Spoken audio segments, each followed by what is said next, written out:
নাহিদ, আমি এখানে ইংরেজি ডিপার্টমেন্ট 12 স্টুডেন্ট।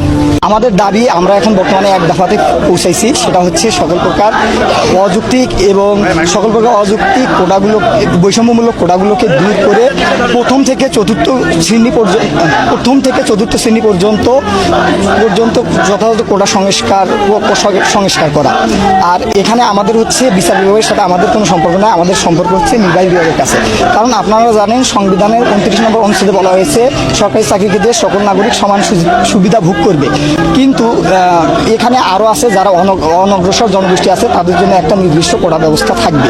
এটা কোটা ব্যবস্থা কিছু সংখ্যক অনগ্রসর জনগোষ্ঠীর জন্য এটা সাংবিধানিক অধিকার। সাধারণ শিক্ষার্থীরা আমরা এখানে শঙ্কিত আছি, তো আমরা চাচ্ছি সাধারণ শিক্ষার্থীরা চাচ্ছি যাতে আমাদের এই ব্যাপারে আমাদের পরবর্তীতে কোনো সমস্যা না হয়।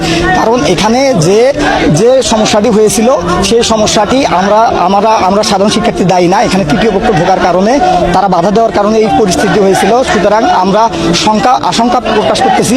সুতরাং আমাদের আশঙ্কায় সারা বাংলাদেশের শিক্ষার্থীরা একমত প্রকাশ করবে বলে আমি আশা